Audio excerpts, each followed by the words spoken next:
everybody. It's Blair Johnson. I'd love to welcome you in for an episode of Badass Records. If it's your first time, welcome. If you're coming back, also welcome. I'm pretty pleased to announce that in July, I sat down with Bob Walkenhorst, and his stuff lives at bobwalkenhorst.com. Apple Music and Spotify. You can stream all of his business there. On his website, though, there are 12 CDs, prints, a book. He's for hire if you want to have him come do a private gig for you. This podcast, new episodes are out Thursdays. You can subscribe on YouTube or wherever you stream or download, and you can keep tabs on it via Twitter and Instagram.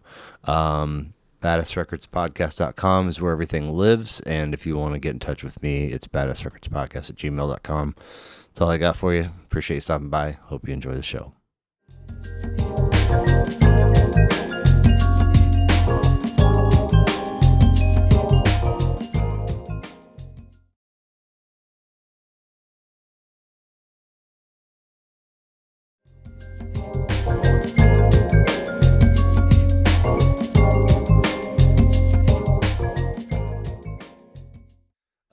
Well, cool. Thank you very much. I appreciate you being here. We're somewhere in the 130s, I think. Badass Records Podcast, hanging out with Bob Walkenhorst. Very nice to meet you. Appreciate the time. So, according to Facebook, you're a happy guy. I guess I wrote that. I did, didn't I? I labeled that myself. Yeah. Yes. I tried. I think that's yes, I am, and yes, I aspire to be. Good. I think, as I was mentioning a moment ago, that we crossed paths probably via a combination of the lovely Mark Manning mentioning you and maybe just seeing you on Facebook. But bobwalkenhorst.com, and you have tunes on Apple Music and Spotify. The website has 12 albums, 12 CDs. Oh, gee, I've never counted. We have the Rainmakers catalog. Yes. Yeah, for you who don't know me. Yes. Which I had a includes music me. career, and I still do. Yeah. But I moved to Kansas City in '82 with the intention. I had been living down in Branson before Branson became what it is now. I was working at Silver Dollar City and all that stuff, but I knew that music was what I loved, and I needed to be in a city to pursue it the right way. Cool. To really go for it. Yeah. So I came up here in '82 with the intention of, doing it full time. And it was a great time to be in Kansas City as a musician, even if you were not very good. There was the bar scene. You could get a job playing somewhere. And this kind of the format in those days was the same band played in a bar for 4 or 5 nights in a row, 4 hours every night. Dang. Yeah. And if you play that many hours a week in front of people, you do get better. Heck so, yeah. So, you could come to town. Rent was cheap. You could find some crappy bar somewhere that would, if you could put together a trio or a quartet, and you could play what was on the radio, or that's when kind of oldies, 60s and 50s music was kind of becoming hip again. Yeah. And that's what we started focusing on. Cool. But I had always been writing songs, and so I wanted to find people who were interested in not doing it as a second job, but as doing it as our profession. That I needed people that were going to go for it. And I found Steve Phillips and Rich Ruth, and then we did really well as a trio, and then added Pat Tomic and became the Rainmakers, and got in those days there was a roadmap. It's a lot harder to figure out what the roadmap is for young musicians these days. In those days there was a roadmap. You played the local bars. You developed a following. If you could save enough money, you made an independent record, and put flyers on phone poles. Yeah, man. That was part of the weekly routine with your staple gun and going out, putting up the flyers and designing the poster. It was a blast because you could make a living doing that. You could make a good living doing that. So we were young and we were energetic and we were having a blast, and we were working really hard at what we did. And so very quickly we established, a 3 or 4 state reputation. And then it was like, let's go to New York, buddies. We got time to go knocking on the door. So we, did it the right way. We got a good management company out of Minneapolis, a great booking agent. And they said, okay, get in the van, drive to New York. You're going to be playing at CBGB's in 3 nights. I'm like, oh yeah, okay, we're there. For real? Oh yeah, Cool. And if there was a roadmap. Yeah. And so if one record company showed any interest in you, they all were interested. No kidding. Yeah. So word traveled. Because it was kind of a community, even in New York, among the lot record of companies. landline chats. Yeah. Have you they heard all of knew these each guys? other. Yeah. Yeah. And so it's like, oh, you're going to hear this band? Oh, I better be there. So, we we were terrified going into New York City. And particularly, CBGB's was even legendary at that time. So this would have been like 84. And it was just as trashy and stinky as everything you read about. And we set up our shit, and there's nobody there. And it's like, well, 5 minutes to start. Just time to start. I guess we're going to do this. We drove all over here. And as soon as we walked on the stage, the place just fills up with the record company people. Oh, no kidding. Yeah. Wow. And then you play your set, and then you can see them all doing this. What'd you think? I don't know. What'd you think? I don't know. What'd you think? You going to sign them? I don't know. Are you going to sign them? Wow. It was almost comical. And No so kidding. we left New York City with a record deal. And we had our act together. We had our business together. We had our ducks in a row, and had a great record company. People that I still talk to this day that are long retired from the record business that are still friends of mine. It was a great experience. We were treated extremely well. Got to record in Memphis with Terry Manning, who was and is a legendary producer. Okay. And it just got to tour coast to coast, and then things started clicking in Europe. So we got to go to Europe and be on TV and tour all over Western Europe. Wow. We were going to be one of the first bands to play in the Soviet Union, and then right at the last minute it fell through. Okay. But So did this signing with the record label that happened, was the management company in Minnesota, did they facilitate that, or was it kind of you guys in the performance and conversations afterwards? it really came down to the live performance. Okay. We were really good live band. Even in our earliest days, we were a good live band. And that was always kind of, it's interesting, it was always kind of the test for bands that were going to perform in record companies. It's like, yeah, you got some songs, and yeah, we heard your demos. What can you do on stage? Which you'd think that doesn't really affect record sales that much, but was always the thing they want. We had people flying into Kansas City to hear us play in some bar, because that was what was that was a litmus test. Can you do it? And we could. And there were a lot of other great bands in Kansas City and Lawrence and Springfield. So there was this really healthy competition. We all knew each other too. There was this great, interstate community of of regional musicians who were going to hear each other. Cool. And have you heard I've heard your record. Have you heard my record? Yeah. And I better write a better song. It was very healthy competition.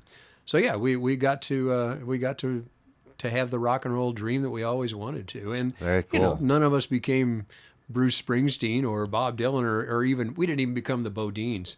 Right. But we did what we did, and thus you didn't live very long in that. Correct me if I'm wrong. We didn't live very long. In that.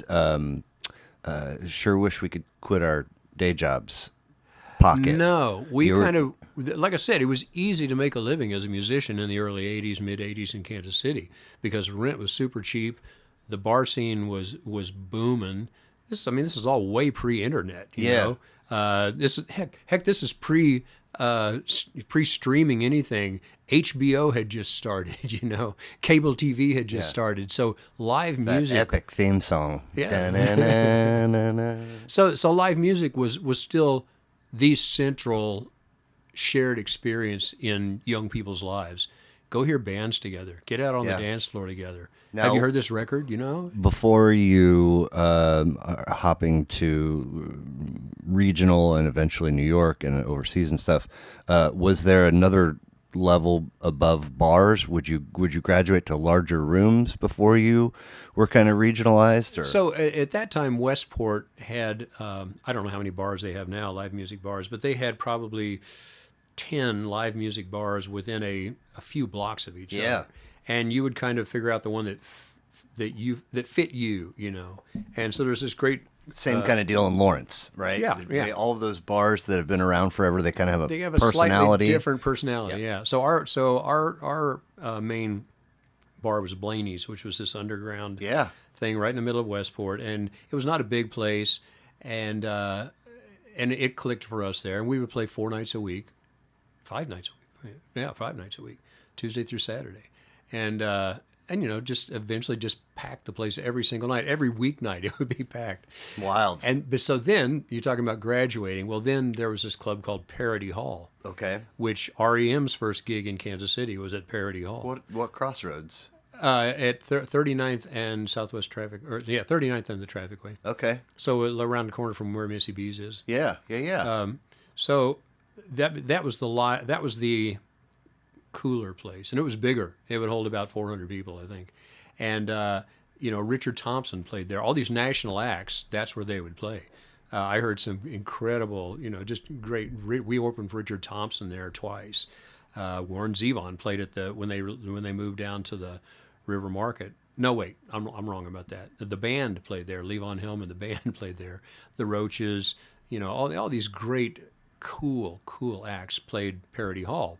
Well, that's when you graduated out of the Westport scene, even though this location was still on the edges of Westport. Yeah. You would graduate to Parody Hall, and they expected to hear not just really good music; they expected to hear something original. You went to Parody Hall to hear something original. So They're almost not booking everybody cover there, bands. yeah, you were not going to be playing. They didn't. Nobody that went to Parody Hall. Now, the same people that went to Parody Hall would go to Blaney's or any of the other Westport bars to hear covers, you know, to hear current radio songs. But if you were playing Parody Hall, no one wanted to hear you play the top 10 radio songs. In fact, you were very uncool if you did. So they wanted to hear original music and oddball covers and stuff. And it was still like a 3.5 hour gig. It was still a long gig. Wow. But now, if you're gigging at the same spot 5 nights a week, are you still having to pack your gear in and out, or can you leave it there? But Parody Hall would be like a 1 or 2 night. Right. That was just a weekend. Okay. Because you're going to have 400 people in there both nights, and I don't think they were even open during the week. Sometime I don't know. I'm forgetting. That's so wild to me about the interest on behalf of the record companies wanting to know what you can do live on stage. Because for me, and I mean, this is how my music journey began. It's like, you know, when you're a young person, you're listening to whatever whoever's raising you is putting on at home or in the car, and then eventually kind of, you know, carve out your own sort of path down the taste journey. And maybe you're not listening with family in the family room now. You're in your room with your door shut and your boombox and whatever. But what's getting my money out of from my wallet into the register at Peaches or whatever is all coming from what FM radio has been feeding. And, you know, AM, when we were almost exclusively oldies and WHB for a good while. But it's hearing stuff, new stuff, and, you know, I'm going and buying some of that, and then I'm discovering artists X, Y, and Z, and then going and buying their records. That's instant. I mean, the word getting around about how this act performs on stage is much, much slower. Like, you hear that a band's coming through town via the radio or the newspaper or whatever, or maybe you see somebody with a tour shirt that saw them in another town, and eventually maybe you buy a record. So that's just wild to me. But kind of bringing it back to a more local thing, these people that were going out to hear music, not just the people that are playing music, but the people that were going out to hear music 4 and 5 nights a week, a lot of them knew each other too. And so if somebody told you there's going to be this band at Parody Hall you need to hear, you'd be like, I'm there, you know? And I remember for one case, there was a band out of Minneapolis. So our booking agent was actually in Minneapolis. So we would go play Minneapolis a lot, and he would send Minneapolis bands down to Kansas City, and we would tell all of our friends, you got to go hear this Minneapolis band, and the place would just be full. So there was this band that nobody knew anything about. They were called Safety Last. And they were a great little rockabilly band, and they played Blaney's, coming to Kansas City. Nobody knew anything about them, but word of mouth had spread, and the place was jam packed. And they were like, "How does this happen? Nobody here knows us, and we come to this club, and it's jam packed with people who know who we are." And they were. I remember I said, "Well, that's kind of the way the Kansas City music scene works, you know." One person says you got to hear this band, and he tells 5 people, and he tells 5 people, and pretty soon you've got a crowd. And so that was kind of the local version of that. When we started making records and getting out on the road, it clicked for us really big in Scandinavia, particularly in Norway. And it was one of those things of a small country, a couple of key reviews in a music magazine that everybody in the country read. And then we had a great gig, and we blew the roof off the place. No kidding. And suddenly we were their band. One live gig can, if you went and you sucked, they probably wouldn't come back again. But if you went and you were really good, it's like, I will be not going to there be Norway, guys. every time for the rest of my life. Yeah. So you think / know that there was noteworthy numbers of folks going out to see live music that many nights a week? Oh, you say I know that? Yeah, Oh, like yeah. the same folks are going to multiple shows in a week. Oh, yeah. Do you know people that would do that today? No, because I'm old. Well, but No, I do know people like that. I know people in my age group that still Okay. go out and hear a lot of music. Now, I don't know dozens of them, but I know sure. a dozen maybe. Okay. You know, Wow. who still are passionate about going out and hearing live music. Okay. Very cool. So there's It's just not on the scale that it was in the 80s. right. Speaking of, you mentioned coming here in '82 and having spent some time in Branson. Do you ever recall a function called Possum Trot? I went to Possum Okay. Trot, yeah. All right. You'd be surprised. Like it's almost always a no. Now, I heard John Hartford play at Possum Trot. Okay. That was my dad's. We're talking about Possum Trot Festival, right? Down in the bottom? Yes, Yeah. yes. I And it took was that. kind of like a Branson-y kind of feel. Yeah, it often had a bluegrass country-ish There you go. thing to it. Yeah, that was my dad's jam for just as like it was his favorite thing to go to. So we went and we had shirts, but there was Possum Trot, which was actually the first name of Kansas City. I know, Yeah. I know. There was for sure live music. His claim to fame was that he gave the Oak Ridge Boys a ride when their van had a flat or something like that. And they were big time at that time. Yeah, At that time, yeah. They were a big deal. But for sure live music, and then like things to do, games. I don't remember I think precisely. the only time I went down there was and John Hartford was playing at a big Okay. tent. Okay. Great big tent. And State fair kind of feel. Yeah. And John Hartford was a very popular act at that time, but he wasn't like a radio guy at all. I mean, he was like bluegrass. He'd been on this, been on the Smothers Brothers. Glenn Campbell recorded his songs. He was had a very unique identity in music, but he was killer live show, and you just never miss John Hartford. Anywhere within 100 miles, you go hear John Hartford. Cool. Yeah. So on the site there, I said 12 albums / CDs because I know there were 3 rows of 4. Okay. Maybe there was a single and an EP mixed in there. I'm not sure, but those are on there. You can book a private concert within 100-ish miles of KC. No, within 1 hour of KC. 1 hour. 1 hour. Okay. But there's also prints and a book. Yeah. A nice collection of prints. It's cool stuff. Norborn. Norburn. It sort of looks like if you were headed to St. Louis from KC, but started drifting got northeast. lost. Yeah. And then kind of just an hour and Yeah, change you went looking for gas and you couldn't find it, and suddenly you don't even know where the interstate is anymore. Yeah, then you'd be near my hometown. And siblings? Yeah, an older brother, a younger brother. Okay, right in the middle. Yeah. Any idea how mom and dad met? Yeah. My parents are both gone. Okay. But my dad was a really good singer. Was he? Yeah, he could sing. I tell a lot of my stories to you now. He could sing higher than I can sing, and I can sing pretty dang high.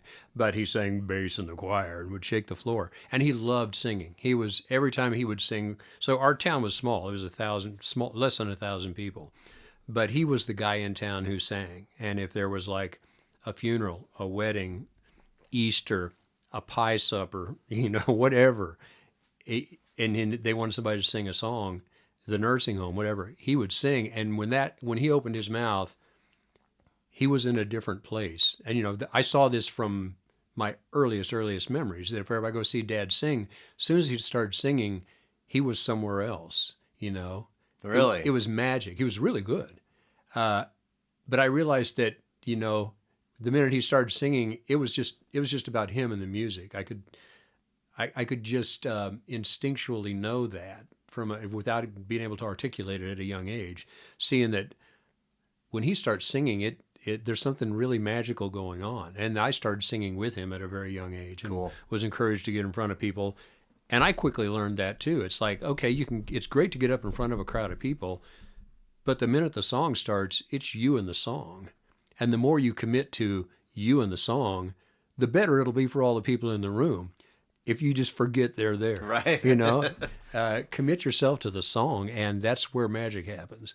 And that has proved true for me over and over and over. And every time that I have doubted it or strayed from it a little bit, it says, nope, come on back to the song. Yeah. Come on back to the song, son. That's cool. So he's a really good singer, and he's doing all these spots whenever a singer is needed, and then his path cross your mom's. Well, so the little town where I grew up, Norburn, is where my mom's family for generations had been. But after the war, she came to Kansas City during the war, and at age 18 or 19 was building bombers, as many young women were here in Kansas kidding. City. Yeah, B-25s. I don't know where the plant was. I think it might have been on the Kansas side, but. Yeah, lots of young women came to work in those bomber factories. My mom was one of them. Huh. So then when all the boys came back and the women couldn't stay in the factories anymore, she moved to Omaha, and that's where she met my dad. They were both working at Sears Roebuck. Oh, really? And the story was that my dad is sitting in the cafeteria with in the Sears and Roebuck cafeteria with his buddy, and my mom walks in through the door, and he says to his buddy, "Look at the legs on that table." My dad was a talker. That's funny. And my mom said she looked at him and thought, "That's the handsomest man I've ever seen no in my kidding. life." Yeah. Wow, there you go. And they were married a few months later. Cool. Wow. Okay. Yeah. Such a wild thing to think about, like, not that I was there often, but if you ever like went to Sears, it was like you're making some seriously adult purchases, like a washer and dryer or a lawnmower or a tool they set. Had everything. Yeah. The toy department. It was just, yeah. And then Sears catalog would come sometime around in the. This is a great nostalgia episode right, we're having. Right. Here. Sometime in the fallish, probably intentionally to get that you Christmas that Christmas. catalog. Yeah. And it was like, man, there's 146 things in this year's edition that I want for Christmas. You can look at all those catalogs online. Can you really? From those years. Wild. From way back. You can look at all those catalogs, because I would go to that. You can do it with the JCPenney's Christmas catalogs too. And you bring up one of the screens, you're like, oh my God, I looked at this page 500 times. Yeah. Because there was the Johnny 7-0 MA or the G.I. Joe, Attack Castle or whatever it was. You just look at these pictures over and over and over. Yeah. I don't know why, but I was, loved the toy portion, but I was always jump into the women's underwear section, and we're not supposed to tell that. I know, but we got to keep our secrets. Embarrassingly, pretty. I'm like 99.9% sure that my folks for a little bit had the Star and the Times, and I came into we have this interesting place in Overland Park where the kitchen was upstairs, so it was like you come in the front door and it's a double garage on this side. And sort of a little bit of basement and laundry area, and then just a huge family room. But everything else was upstairs. And I came from, I don't know, the living room into the kitchen one day, and I'm got a real heavy dose of newsprint on my face. And my dad is like, "What is?" And I didn't know. And he's like, "What do you got this stuff all over you? What have you been doing?" And embarrassingly, I said, "I've been kissing the Wowee girls," and he was like, "I'm sorry, the what?" And I took him to the, double page spread ad in that day's edition of the newspaper that had, probably Sears or whatever, women modeling underwear, and I was like, "I'm kissing the girls that make me go Wowee." The Wowee girls. Wowee girls. Oh, there's a song. Yeah. Wowee. But nevertheless, so you at some point in like 82-ish come here to do your music thing. Your mom comes here to work in the bomber factory, and then at some point everybody or they came together. Yeah. And that was, or did they? Or did you? You're the one that came here. I grew up in Norburn, Missouri. Norburn. That's where they that's where they. yeah, Okay, that's where they okay. were, and that's where they raised us. Omaha, KC, Yeah. Dearborn threw me off. So, in that vein of, did they put on music to listen to in the home when you? I mean, I know Dad's singing, but Strangely, I mean, we were not wealthy, but we were not poor. We were very middle. My dad passionately loved music. Always wanted to watch. Lawrence Welk, Tennessee Ernie Ford, anything musical on TV, he watched very intently. But we never had a record player. no, okay, And to this day, I don't know why. Everybody had record players, but my family didn't. Interesting. And there was just, and it's interesting to me to this day. It's like, I have no idea why. We had a piano. I had drums when I was in the 7th grade. But there was no record player. Although my dad, in about 65, some guy moved to town that had a tape recorder, and my dad got very fascinated that this, wow, you can record people singing and talking and stuff. And he went out and bought a really nice Wallensack tape recorder, which was probably cost 3 times more than a record player would. I'm sorry. What was the name of it? Wallensack. It was made by 3M. Okay. It was like the standard mono tape recorder that then I would like. You talked about WHB. The old WHB radio station. I would sit there with my little transistor radio and the microphone, and when the songs would come on that I really liked, I would hit record and record them off onto this tape recorder, and then I kind of appropriated it. By the time I was 11 or something, I had appropriated the tape recorder. Nice. Yeah, so I started recording very early on. Okay. But yeah, that was also my music source. I would listen to the radio, but I would record songs from the radio. Okay. To listen to later. So neither one of them are necessarily. I mean, there's not a means for playing records in the home. Is there radio in It's the just radio, vehicle or radio in the home? Yeah, well, there's radio. I mean, before the Walkman, every kid had a pocket transistor radio. Mm-hmm. That was kind of what the Walkman took over. Was everybody had a radio that you could carry in your pocket, and you had one earphone. No one had 2 earphones. Right. You had one earphone, but mostly you just listened to it on the little 2-inch speaker. And so, back in the recording days of the 50s and 60s, when that's how teenagers heard music, was on these little tiny speakers. Sure. The major recording studios that's their final playback. They'd play it back on this little 2-inch speaker and say, okay, is it working on the 2-inch speaker? Which is interesting. They could be the highest fidelity recording in the world, which many of those 50s and 60s recordings are. Extremely high fidelity. Really great microphones, really wonderful tape recorders. In the end, though, it's going to be listened to on a 2-inch speaker, right? And it has to sound good. Yeah, yeah. So, do you? I assume you have at some point started a collection of music of your own. Not until I was a senior in high school. Okay. And I finally broke down and bought a damn record player. Did you really? And so your first album purchase was? James Taylor, and not his first successful record, but his first record on Apple, which was his very first album. His first record contract was with Apple. Apple. With the Beatles company.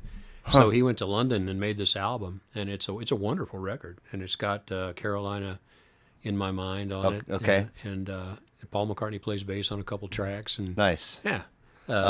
What about live shows? Are you seeing live music as a young person, aside from dad singing? We would. I try to tell my kids, and I'm sure they're bored the minute I start talking about it.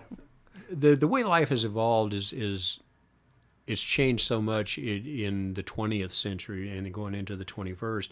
But we only lived at about a little more than an hour from Kansas City, but we would only come to Kansas City once or twice a year. Okay. So wouldn't even need to. We wouldn't even go to the county seat 10 miles away more than maybe twice a month. The need to travel to things just was not present in everyone's mind. Some families would take a vacation during the summer, but most of the people I knew didn't. You didn't go anywhere. Right. You just it was summertime. You just did what you just screwed around all summer, and that was perfect. Swam as much as you could, maybe. Yeah. And the idea of traveling was not on everyone's mind so much. It was almost foreign. It's like, wow, you went where? I remember being, whatever, 10, 11, 12, 13-year-old, and it's like Disney World and a Disneyland, and folks, like, whole families will, like, either get on an airplane and go to one or drive all the way across the country, and it can't be more fun than Worlds of Fun and Oceans of Fun, but it was like almost kind of statusy. Thing if to you do. had the money to travel. And that was the conflict for me, because it's like, well, that'll probably never happen. Like, I don't know that we'll ever be able to, but I think that's a real important thing that you've hit on there. That just in the news in the past few weeks, this July 4th holiday was the busiest travel day ever, and it's like people didn't used to have to travel or want to, or maybe just couldn't. The need to travel is a relatively new thing. Yeah.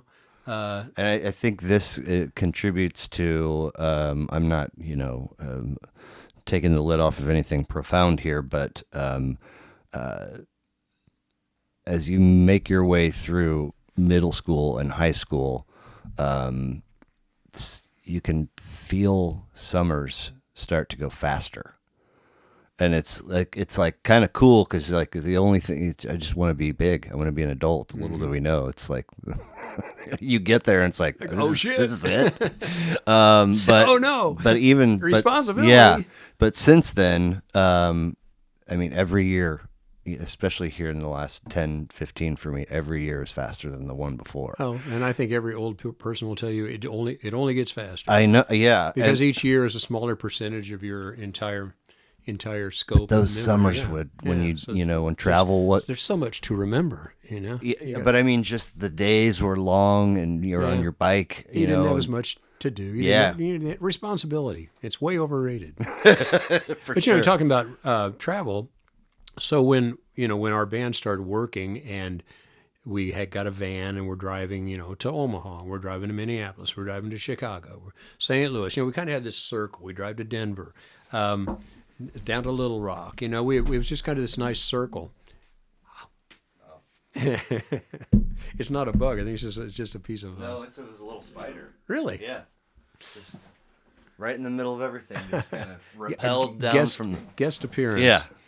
But so we were doing all this driving, but I had never been on it when we finally needed to fly to New York. No, we needed to fly. Where did we need to go? The band had to finally fly somewhere. I'd never been on an airplane in my life, and I was in my 30s. I got kind of a late start on this band thing. I was in my 30s already, and I'd never been in an airplane in my life. And I just had never had the need or the desire to. Now, since then, I've been on more airplane flights than I would ever want to be on, and I I hope I never have to get on an airplane again. I will this weekend, actually, Right. but I do not seek it That's out. yeah, Denver and Chicago are my kind of flights. Like, you know, Instagram dude with sign. Do you know this follow? Okay, I think he's in New York. He's got like he's probably in his 30s, and he's got not quite shoulder length curly brown hair, and he wears kind of John Lennon-y sunglasses, and he just stands on a corner, varying corners of wherever he is. I think it's New York, with a piece of cardboard, and he's sharpied something on there. Like one of my all-time favorites is "Nobody Cares About Your Fantasy Football Team," and if people are walking by, and So he's just making random social commentary. yes, and in then, different locations. yeah, and then Is that part of it? Dudette with sign came to be as well. But he had one at the start of the summer, and it's like I maybe saw it last year too, but it's like how is everybody affording Europe?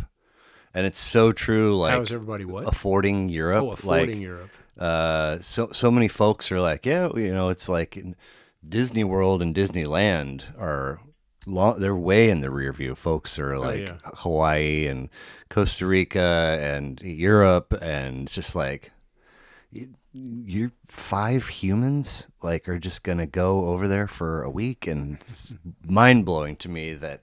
So how is everybody? You know, how does everybody have the funds to take all these trips? There's a lot of people out there making a lot more money than you and me. I guess that's the answer. Yeah. But you know, that's bringing us back to music. That was one of the coolest things of the is music gave me a ticket to go see the world. You know, to Right. go see the United States, Canada, all over Western Europe. I never got too far east or very far south, but you know, far more traveling than I ever even thought of. Never crossed my mind. You're going to go north of the Arctic Circle and play shows many times. It's like, wow, that never crossed my mind. Right. So yeah, it was a great byproduct of the music experiences. Oh yeah, and you get to see all these places, which does change your perspective. I hate to get into politics, and we'll just brush it here. But, you know, Americans are so Americentric. You know, you think, well, we're the best country in the world. We're not. Yeah. You know, Yeah. there's countries that have far better conditions, consciences, support systems for all of their citizens. You know, we're not the best country in the world by many, many different ways of measuring it. But most Americans never leave the U.S. Maybe with this travel craze, they will. But getting out of the country, and particularly going to Europe, where it's like, oh, they've been here a lot longer than we have, it really did broaden my outlook on the world as far as humbling you, you know. It's like, whoa, there's a big planet, and there's lots of cool places. They don't give a shit about me. Yeah. You know, I'm a very small player in this great, in this great pageant here. Know your place, son. You're going to have a few minutes of getting to play music on the planet. Right. You better enjoy it. Right. There's a lot of stuff going on. So Kansas, it's not important to look at genres individually, but for the sake of this question, I guess I'm doing it anyway. So, you kind of, in the Kansas City music lens, you've sort of got Charlie Parker and in the jazz realm and Tech Nine in the rap realm. But when it comes to your good old everyday American rock, I mean, has there been anybody bigger than the Rainmakers? Well, are you familiar with Shooting Star? Yes. Now Shooting Star was not as roots a band as we were. They're much Right. more, kind of a prog rock, Yeah. musically very sophisticated. Yep. They had a very big show. They had a single that got a good bit of play on FM radio in the 80s. And several. Okay, several. Okay. Oh, they sold far more records than the Rainmakers ever did. Okay. Yeah, they and they had a great career. That's somebody I ought to invite on your program too. Gary West, who was the lead singer and kind of the powerhouse of the band. I mean, it was a collective kind of. There were a lot of good energy in that band. But they were on like 3 different major labels, got, sold a ton of records, played all over the place. I think they played a lot in South America, somebody told me. And then one day he just decided, this is over. No kidding? I think he was like 30 or something. Or No 30, kidding? Yeah, and decided, I'm done with this. And I've never met the guy, Oh, you don't know him? I don't know him. Okay. No, but he just one day decided, I'm not this anymore. And walked away from it. And, Shooting Star continues to this day with, I think, one original member and some of the great players from Kansas City. But yeah, the guy who was kind of the lead singer, the focal point of the band, he just walked away from it one day. Interesting. Yeah, as the story, I would love to hear I've known guys who were in that band, and I can't ever get a straight story from any of them. No kidding? None of them know the whole story. It's like, what happened? But Gary West. So back in the 50s, there was I think maybe it might have been 60. There was a very, very popular song called "Hey, Hey, Paula, I Want to Marry You." Hey, Paula, which you can still see it on YouTube. Paul and Paula, and Paul was a guy from Kansas City named Ray Hildebrand, who I think That name sounds familiar. may have passed away in the last few years. Okay, but he was part of that early '50s wave of singles, very romantic. But yeah, he had a major hit. Yeah, Ray Hildebrand. But I mean, Another guy I never got to meet. in the one of Buddy Holly's bandmates ended up living in Kansas City. Oh, really? Yeah, one of the original Crickets, Nicky Sullivan, who passed away quite a long time ago. Sure. But yeah, after he got out of music in Lubbock, Texas, he ended up in Kansas City. I think he was working for Sony on like customer support or something. Just kind of a regular job. Yeah. But he co-wrote some of the songs that Buddy Holly recorded and the Crickets recorded. I mean, he played on the records. He was in the band. Yeah. And so when Paul McCartney bought the Buddy Holly catalog. Oh, I didn't realize he'd done that. Oh, yeah, decades ago. Every few years, the Star would get a hold of Nicky Sullivan and say, hey, let's just kind of walk you down memory lane. Tell us what you remember about rock and roll in the 50s. And then they would get around to, well, now Paul McCartney owns the publishing of the songs that you co-wrote. And he goes, oh, yeah, I get, I'll get a check. And Paul McCartney signed that check. And they say, well, do you keep those checks? And he goes, I cash those checks. Smart man. Yeah. But I mean, in that era of there was a roadmap and just rock specific. I mean, it's Shooting Star and the Rainmakers as far as KC, right? Oh, there's some other bands that have had, I try to remember this guy's name. After about 1988, I don't know anybody. I don't know anything, I know who Tech Nine is. Right. But no, there have been musicians of note that have come out of Kansas City that have done better than the Rainmakers. Like I told you kind of at the top, our audience was small but loyal. There you go. And they have ridden with us through the decades. It never got very big. It never got bigger. We don't have like second generation new people finding us. It kind of happened in this little window, and we stretched it out for a long time. Cool. And remained productive for a long time. We just finally retired in 2022. Are you serious? Yeah, we played New Year's Eve, and we didn't even announce the last show ever or anything. Well, among our core friends, we did. But yeah, I told the band 2022. Wow. Yeah, okay. I told the band in August. I said, I'm not going to book any more shows after the Christmas and New Year's shows. And they were like, oh, so a big farewell show? And I said, nope, we're just going to go play, and then we'll be gone. And you were, you could sort of say that, and that was the way it was going to be. Well, I'm the lead singer. Okay, yeah. I was the songwriter. Yeah. The response, I loved being in that band. I loved the guys. Being in a band is weird because you will end up being in a band with people that you wouldn't necessarily have ended up being friends with. You are business partners who are going to spend 24/7 together for years. You're going to see more of these people than you're going to see of your family. Well, and then their family members, you get to know them along the way, right? To some But mostly degree. you get to know each other, Sure. staying in motel rooms and riding in vans. Yeah. And you can drive each other crazy, and you Of can course. have big arguments and all that. And there's a lot of band members that do not, don't ever want to see each other again. Simon and Garfunkel. Yeah, right. There's a lot of people Yeah. that there's big falling outs. We played our last gig in '98. I didn't play again until 2011. So what is that? 13 years or something. But during those 13 years, we all got better as musicians. No kidding. We all got better centered as human beings. So when we started Cool. playing again in 2011, it was just joy. It was a lot That's of work. awesome. We worked really hard, but Yeah. but we took care of each other. We had a great time. We brought our best game, and the crowd showed up. The crowds in Kansas City and Norway. Not much in between, or any very far away from either one. But Kansas City and Norway, we still ruled.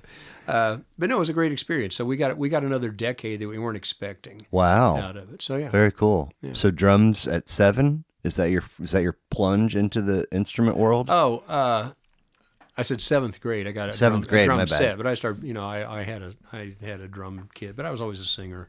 Okay. Being a singer was kind of my thing. Okay.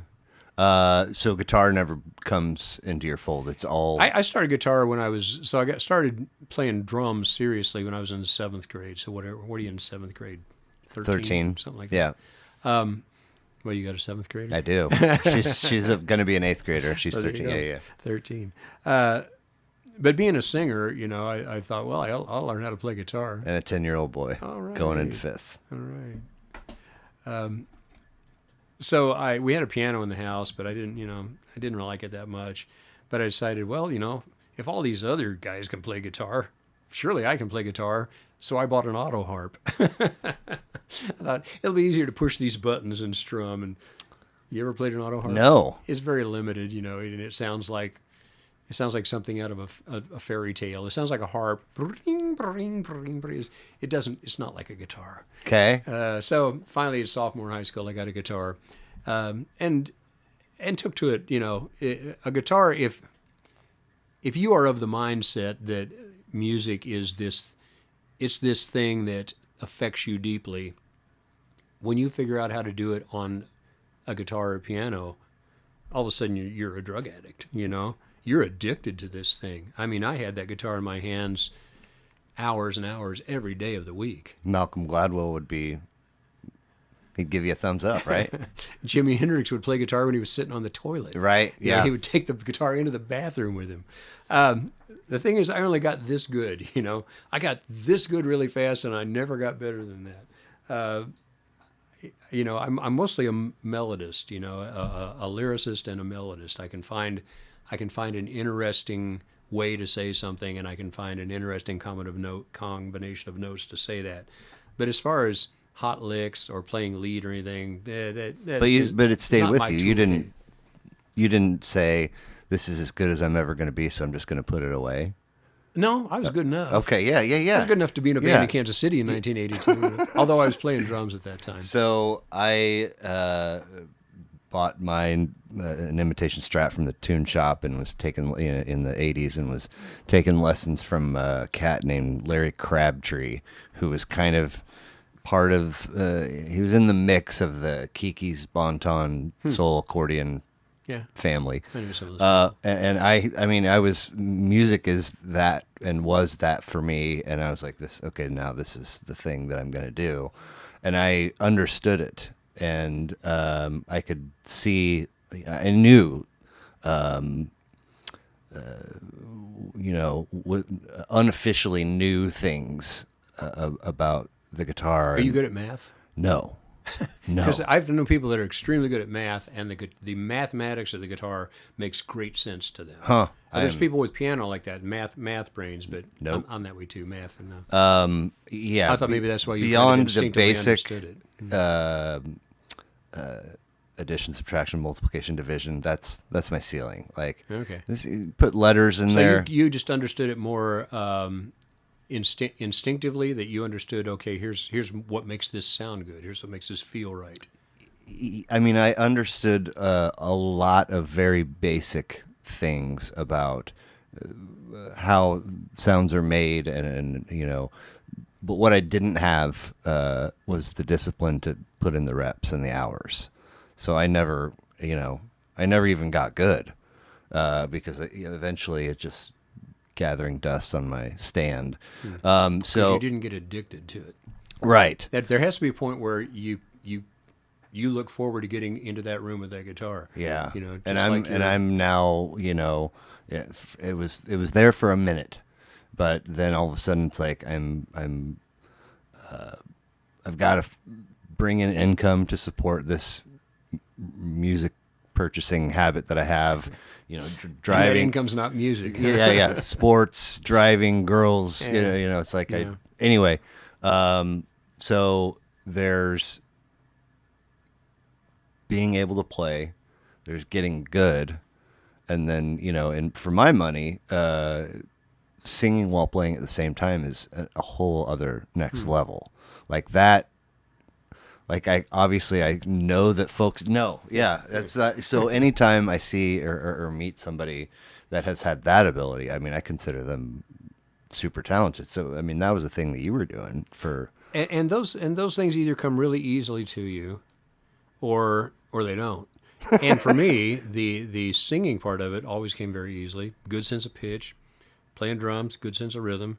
I never had to like work at it. Those things just happened. Play lead guitar, that does not work for me. I cannot play single notes. My hands and brain just won't do it. And I've tried. And I can eke out a solo if you give me enough shots at it on a recording. Live, no fucking way. Right. But you know, and I think that's kind of that's one of these tangents of the roadmap of music in life. In that there's parts of it that are going to come easy to you. Right. There's parts that are going to be you become obsessed with. I have to play this song over and over. I have to. And then there's parts that those people like Hendrix or whatever guitar player that woodshed, you know, they can't play it and they will keep playing it until they can play it. I don't have that part in me. Right. I can't. I only can do the parts that kind of come easy to me. But yeah, I envy those people that say, yeah, I sat down and I worked on that, you know, that lick from whatever song. I worked on that for 6 hours until I knew I could play it right. I don't have that. I don't have that discipline. When's the last time you sat behind a kit? Can you still Kit of drums? Yeah. It's been a while. I still have my kit of drums. Okay. When I was in seventh grade, but no, I think last Christmas. So me and Jeff Porter and Norm Daler always do a Christmas show, and fun. I drag out the drums, and you know we do. Nice. Vince Playing Giraldi, Charlie Vince Brown. Giraldi, Yeah. the drums. So, you know, I can kind of see, based on what you've told me, your path to musicianship, being a musician. Where was the painter born from?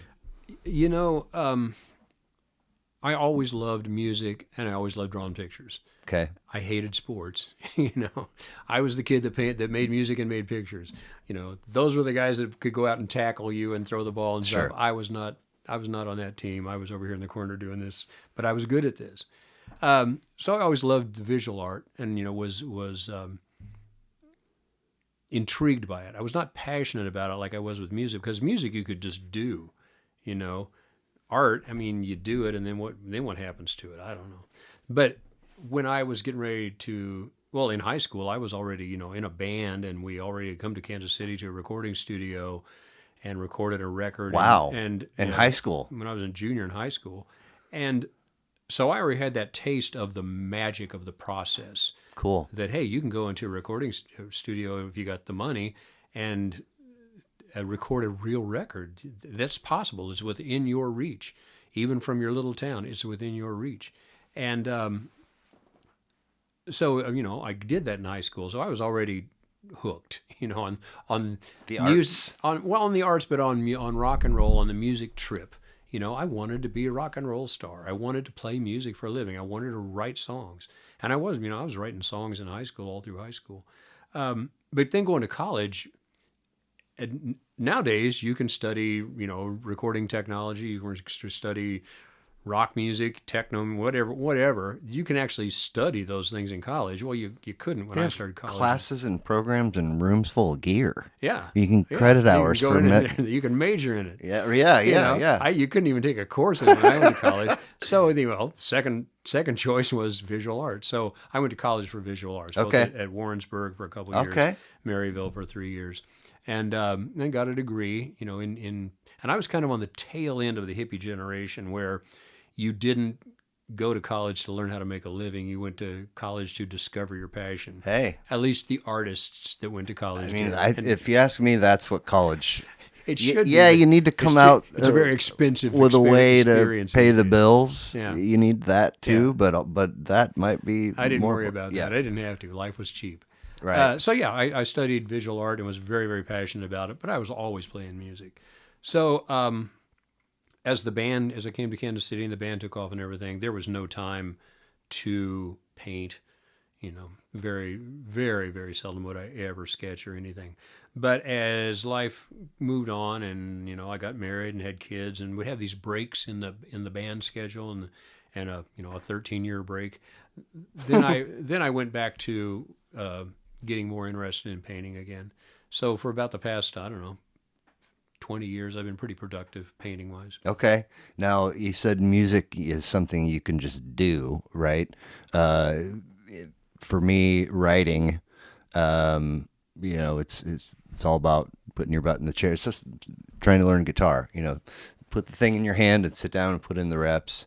If you're a writer, you got to put your butt in the chair and go. That's the key phrase. I've known a lot of writers, and they would talk about the strategy of writing, and they would say that exact phrase: keep your butt in the chair. Yeah. Quit getting up and walking around thinking, oh, what am I going to say next? Keep your butt in the chair. Yeah. Keep your hands Yeah. on the keyboard, and don't have an internet browser open either. yeah, just keep your butt in the chair. Yeah. That was what they. So said. what is that muscle flex look like as a painter? Is it like I paint on these days of the week between these hours, or I just paint when I feel inspired? Like, what does it look like for you? You book a show, and then you wait till the last minute, and then you paint as furiously as you can. No, you've done Artists this, have been doing that for centuries. and you've done this more than once yourself.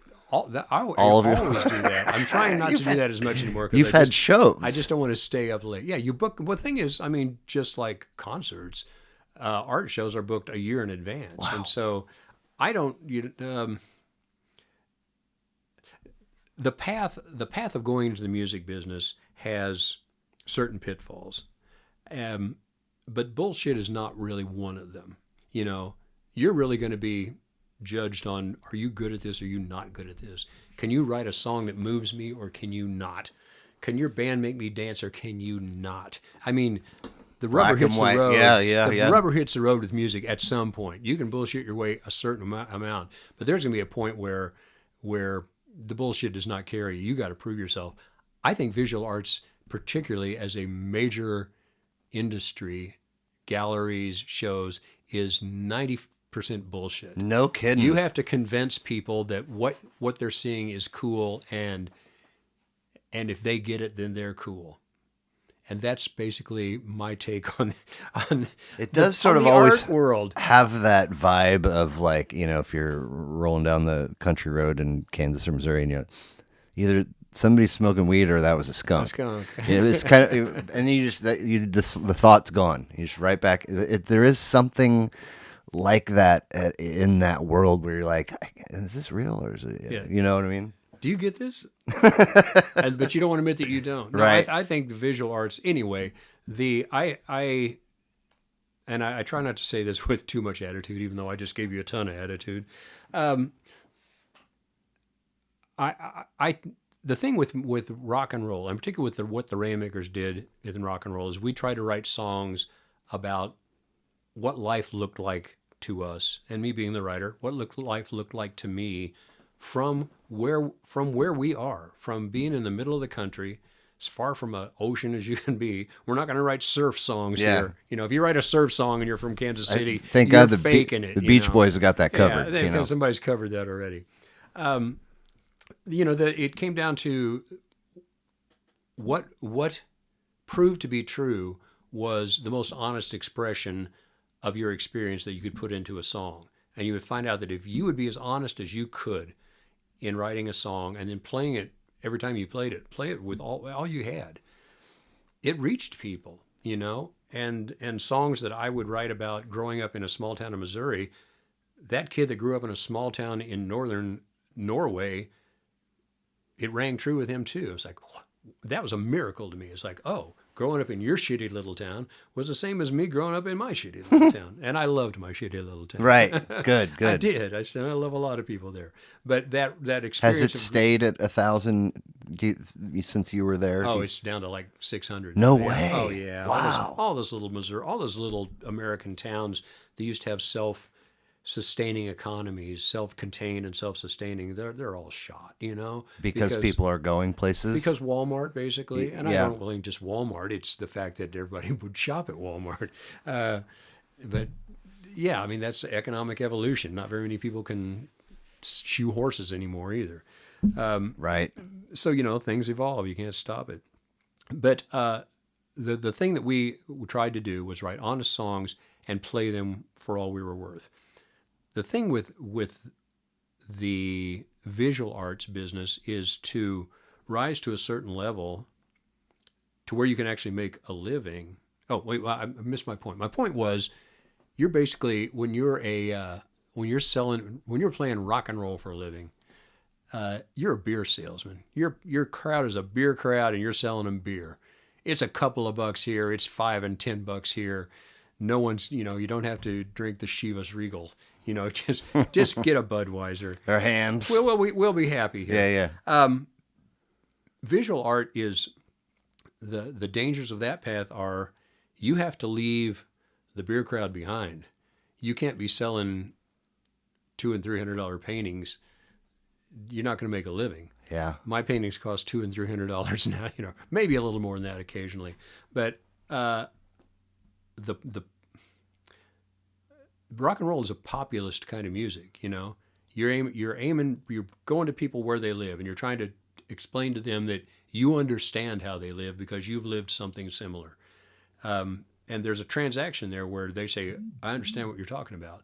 Whether you're Bob Walkenhorst or Bob Seger or whatever scale it's on, if that song connects with them in that moment, that's a holy transaction.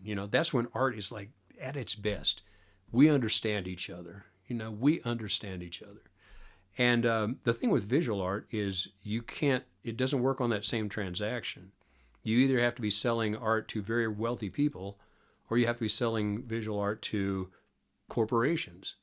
And that just doesn't appeal to my sense of groundedness, Yeah, I do. I don't want to just be selling to rich people. I do know some rich people, but I know a whole lot more people who aren't rich, and I care more about that. Right. I will play them a song. Yeah. I will sell them a record. I'll sell them a book for $20. Yeah.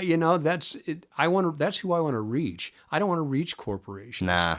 I talked to one gallery owner, and he said, "Oh, we got people that come in here and they see something for $7,000, and they're like, sure, because $7,000 means nothing to them." And I'm like, I don't like those people. That's not who I want to connect with. It's two mortgage payments, almost 3 mortgage payments.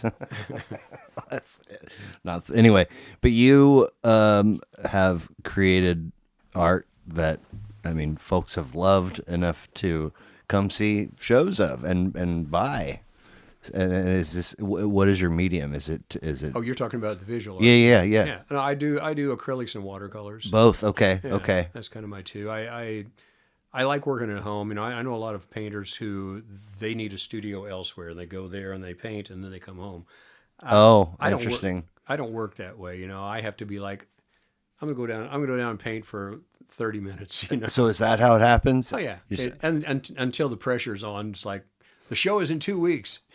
Get your butt in the chair. Right. But yeah, I'm more of a let's take this at a sane pace and let's just do it. And again, I'm 71 years old now. I don't enjoy. Are you really? Yeah, I don't enjoy being in a hurry.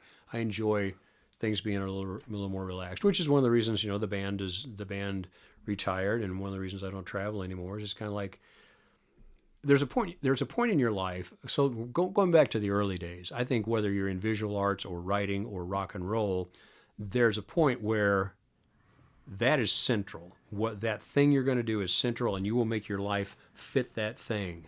For our early days of the band, everything took second chair to the band. Yeah. Whatever the band needed to do, that's what needed to get done and would get done.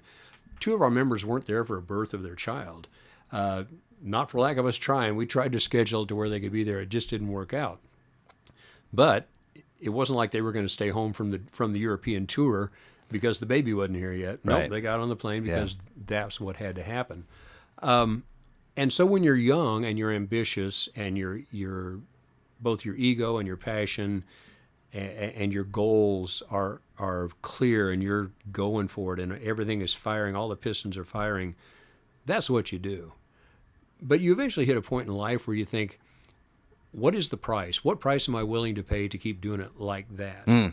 And I when my children were little, I luckily wasn't a rock and roller. I was doing video editing for a decade while my kids were little before I got back to music. So my timing has been lucky. I never had to be gone when my kids were little. And when those babies were born, I mean, somebody's putting a long distance phone call from their hotel room on the to find out, to call home and did it happen? Yeah, or call in the hospital. That's maybe it's quite a price to pay. I feel bad that those guys had to. I'm really glad I didn't.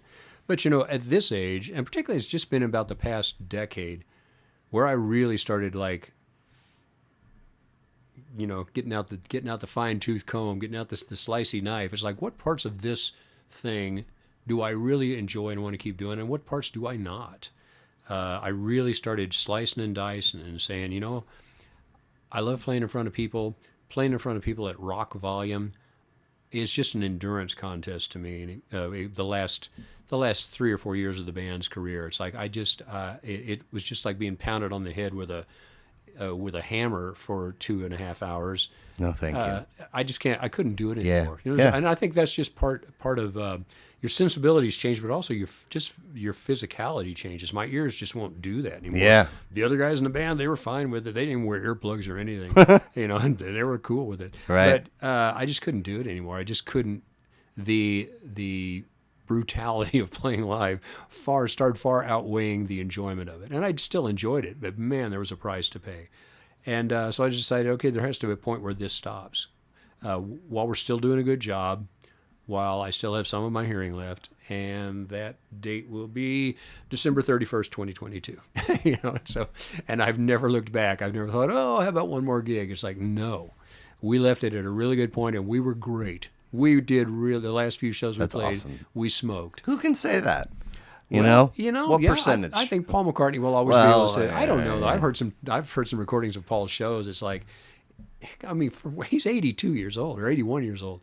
He's older than Biden. It's hard for Paul to sing. Those songs are hard to sing when you're in your 20s. Paul can still sing most of them. Wow. But you can tell he gets tired too. You can tell in his voice.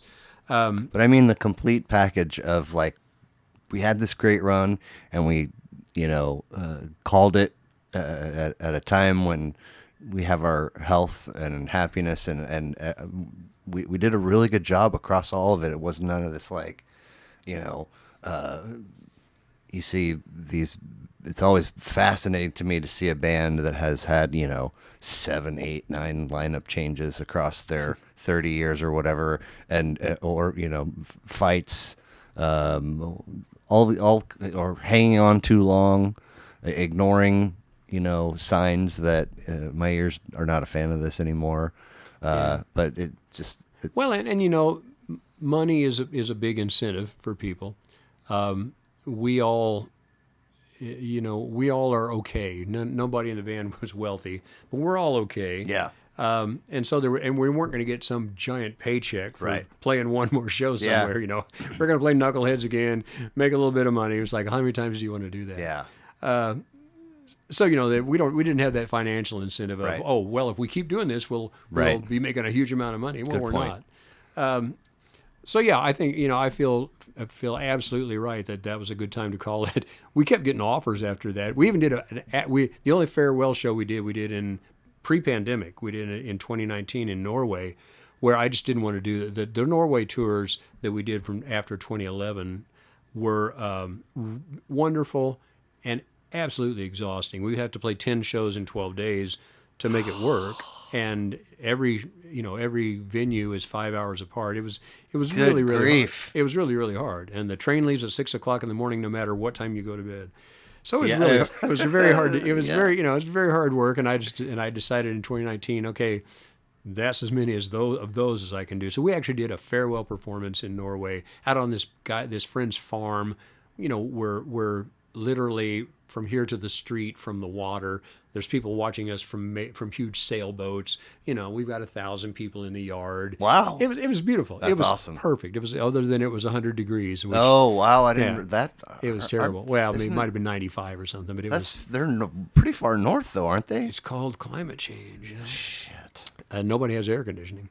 But wow. so we did a farewell performance in Norway, and literally 2 weeks later, I had somebody from Norway calling, offering to put us on a festival of some kind. I said, "Did you not see this was a farewell performance 2 weeks ago? What do you think we are, Kiss?" Yeah, right. It's like no, I meant it. We're done. Whirlybird days. Uh-huh. So you have put your butt in the chair.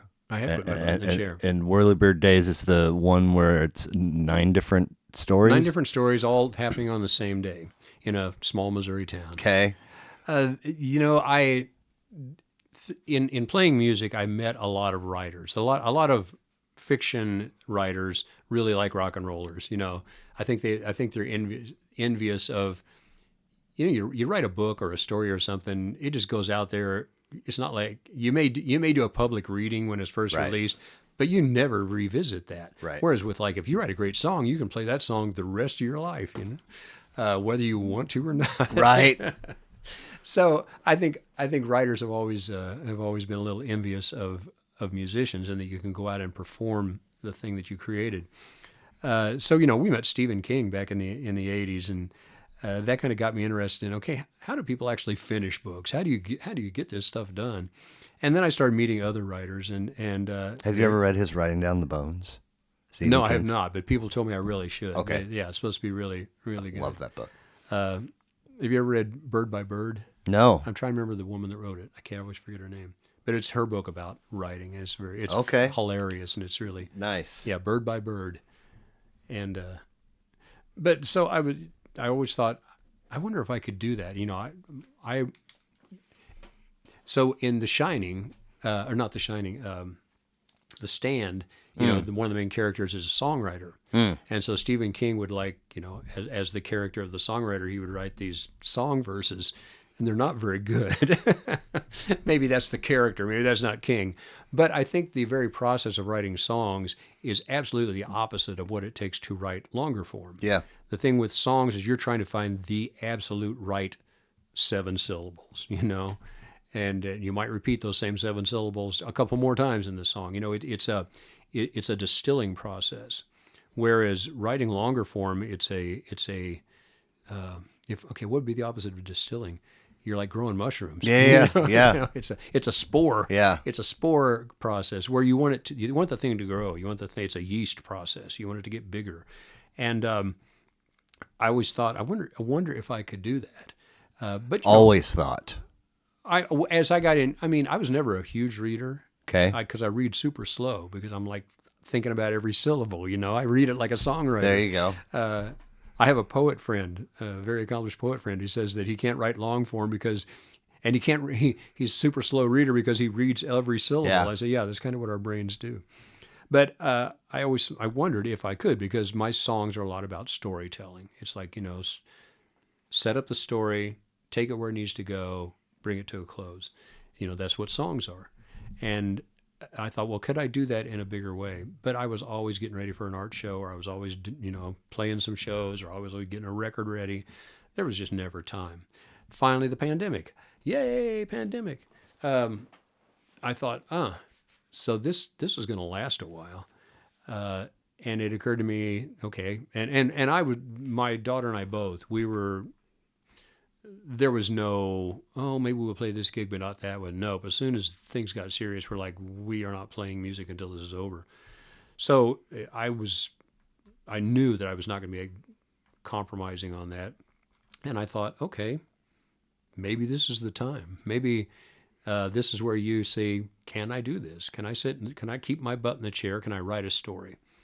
And so I was putting in hours each day. Cool. Working on writing the same time of day, stories. all the time, or are you mixing it up? Go up 10 o'clock in the morning and write till noon, come in and have lunch, go back up and write a couple more No kidding. hours. Yeah. Cool. It was approaching it like a day job. Yeah. Because I soon learned that it is writing long form is an endurance contest of its own type, in that you have many temptations to give yourself an excuse to get out of that chair, but the only way it gets done is you stay in the chair. So I kind of fudged on that. I had a chair and a couch. I found out I could write really good for about 10 minutes, and then I needed to lay down for about 5 minutes. It's tiring. And then, yeah, it's mental. Time travel is exhausting, because that's kind of what my book was. It was me. It's an autobiographical kind of book that's mostly fiction. You know, I took a lot of the memories that I have of growing up in this small town, the characters, kind of the undercurrents of things that go on in small towns, and embedded it all in this series of stories. And you know, what am I now? 4 years away from it. I'm very proud of it. I'm very Excellent. I'm very happy with the book. You know, a few hundred copies out there in the world. Okay. I knew when I wrote it, it's like, well, you're kind of late getting a start on a publishing writing career here, but that's fine. I don't think I'll write another one, but I enjoyed writing that one. No, it's a lonely journey. Writing long form is a lonely journey. Yeah.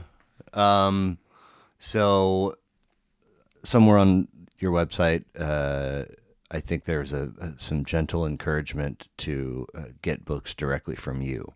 So BobWalkenhorst.com is kind of my little cottage industry. You know, I have the Rainmakers catalog there. I have prints of my paintings, as you mentioned. I have, links for if you want to set up a house concert locally, I can do that. And then my book, you know, and I also have a book of collected song lyrics. And so, yeah, it's my little my little go-to shop, I guess. But it does exist elsewhere, like your Amazons and so. It's on all this stuff's on Amazon. But Spotify. There was one print. There was one run. So once they're all sold, that's it. No. I mean, not if you're on Amazon. You can print one if you want to print one. You can order them you order them 5 at a time. Okay. Yeah. Okay. Interesting. Yeah, you know, it's funny. Amazon is the great evil in that it swallows everything. But for artists, you can for writers, you can publish a good looking book, and they do a nice job of printing. And you know, this book of paintings that I have, that's all done through the same Amazon site.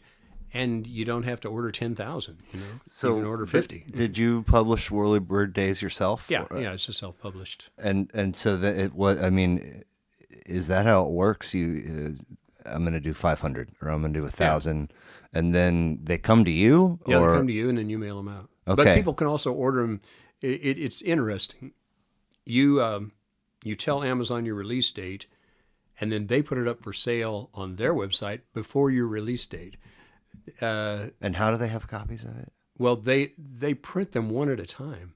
If somebody ordered, there's not like stacks of anybody's books. That's what you sitting at That's Amazon. what you meant when you said you print them one at a time. Yeah, get no, 5. they literally print, particularly for smaller authors. There's probably a stack of Stephen King books sitting there ready to go off the shelf. But right. For smaller authors, if they get an order, I mean, not that any human presses any button, but you know, the computer says print one copy of this, and another computer over voice. there prints it, another computer slaps the glue on it, another computer sticks it in an envelope, mails it out. They print those things one at a time. That's wild. Yeah, isn't that crazy? Yeah. Yeah. So, which is great for the little. In yes. the end, it's great for the little guy, although they do take a healthy percentage. Yeah, of course. So nothing like that again for you, because the long form writing is a lonely journey. Any other types of writing beyond, if you were to still, crank out the occasional song? I try to do a song a month. Okay, right. And that ends up being an album a year, really. And I don't know that I'll do another album. You know, it's harder to market music. It's harder to make any money printing music.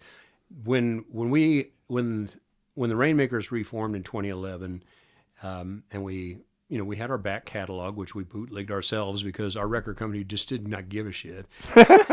we tried to contact them to license our own stuff. They wouldn't even answer our messages. And so that Bob guy's calling again. Yeah. It's like, who? Rainmakers? Did we have a band called the Rainmakers on this label? They didn't care.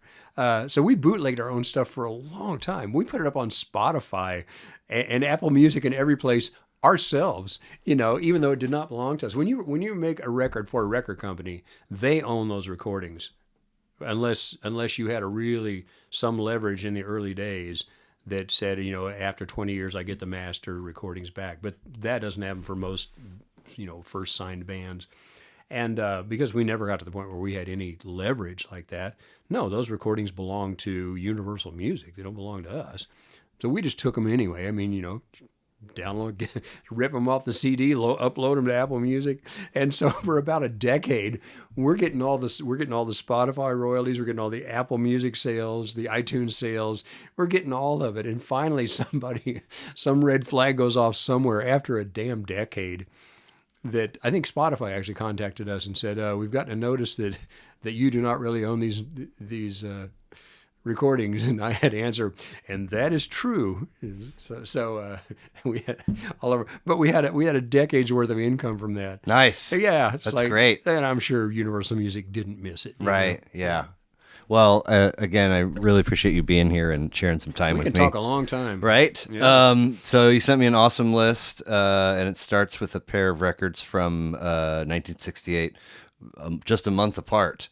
Bookends by Simon and Garfunkel. 4th of 5 for them, 12 tracks, 29 minutes.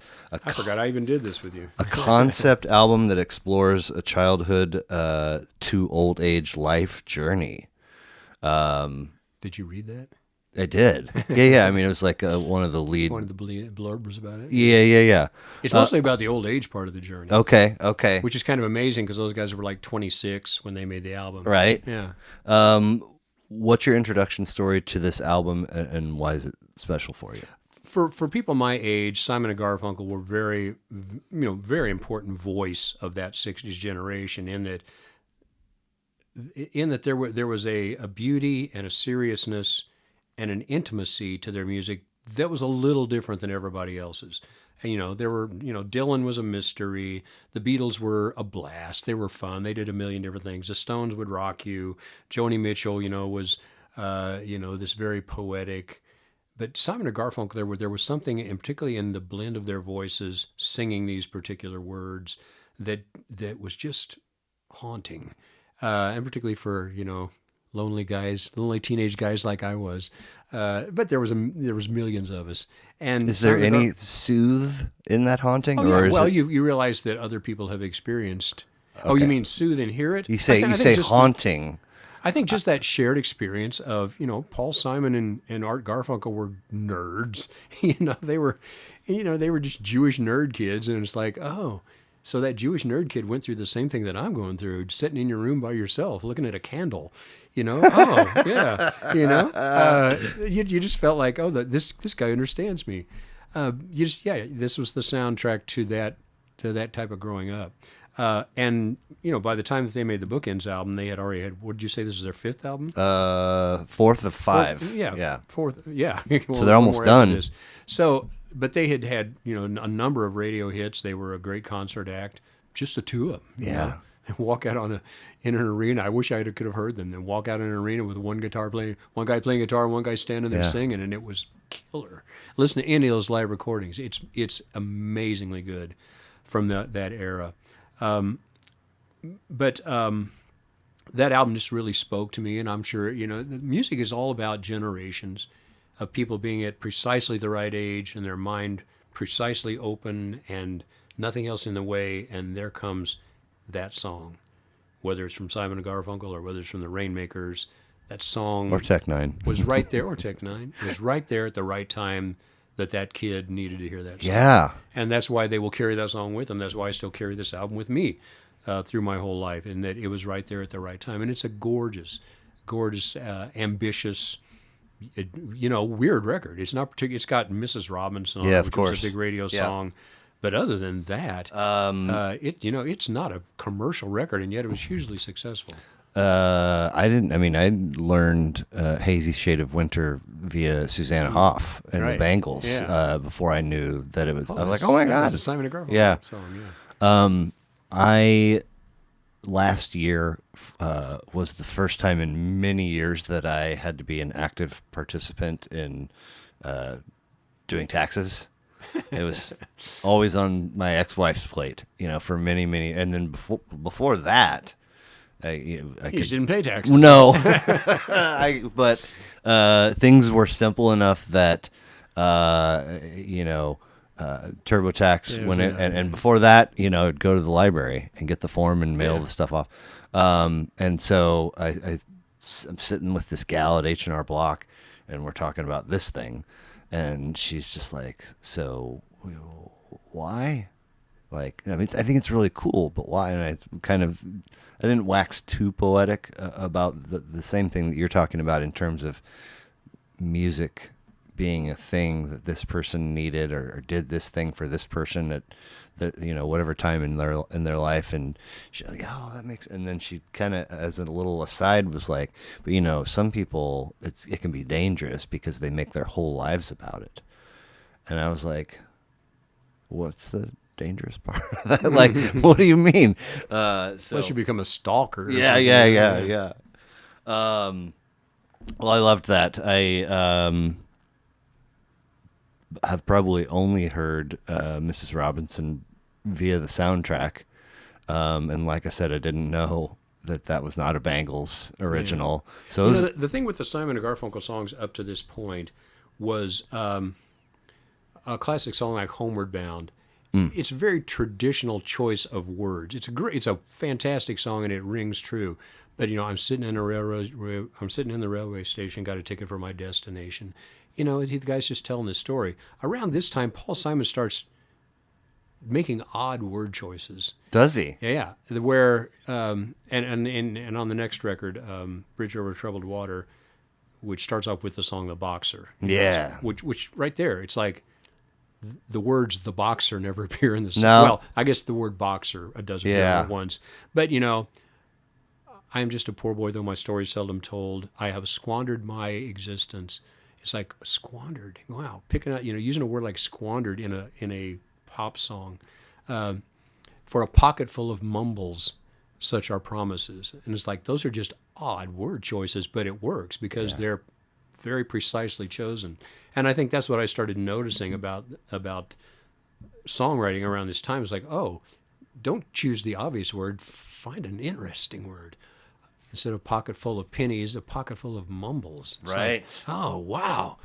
That's cool. That's mind-blowing. I think The Boxer might be a good example of the haunting and the soothing that outfit was able to The soothing offer. is the sonic part. Art Garfunkel's voice is the voice of an angel. He really does. And Paul Simon is a wonderful singer and a killer guitar player. And the two of them together, the music is the soothing part. The words are the unsettling part. It's kind of always been that way. Interesting. Yeah. Well, a month later, in '68, a Tramp, "Shining." It's great you printed these out. Richard Harris, second of 15 for him, 14 tracks, 31 minutes. He made 15 albums? Yeah. You're kidding me. An Irish dude. This one got a Grammy nomination for Album of the Year. Who is this guy, and how do you wind up in your lap? Okay, so this is not a Richard Harris record. This is a Jimmy Webb record. Every song on this album was written by Jimmy Webb, a guy from Oklahoma who moved to Los Angeles when he was 16. He plays piano and harpsichord. He wrote and conducted the orchestra. He did everything but sing the songs. And how he wrote a biography that explains kind of how Richard Harris ended up being the singer for this.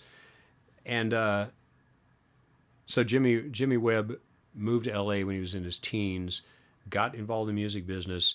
In his 20s, he writes several major hits for Glenn Campbell. Eagles? No, not Eagles. That's Glenn Frey. Who's Glenn Campbell? I know that name. How old are you? I'm 50 this year. You should know. I know Glenn Campbell. You should know Glenn Campbell. Well, yeah. By the time I get to Phoenix, Wichita Lineman, Rhinestone Cowboy, which was not a Jimmy Webb song. Glenn Campbell was this. He had a TV show in the '60s, which is a little young for you, but he was a monstrous guitar player, great looking guy, and wonderful singer. Who he was part of the Wrecking Crew, that studio group of players that did all the backup for the Beach Boys and every other major record these guys would play. Glenn Campbell would be on those records. And he eventually then went on to have his own career and his own TV show and major recognition. Jimmy Webb wrote songs for Glenn Campbell. Huh. So Jimmy Webb wrote this extremely romantic, orchestrated record that then he got Richard Harris to sing. Okay. So it's a Jimmy Webb record with Richard Harris as the vocalist. I'm trying to think of another parallel for that. It's kind of like, Stephen Sondheim. Well, you don't really hear Stephen Sondheim sing his songs. Someone else sings Stephen Sondheim's songs.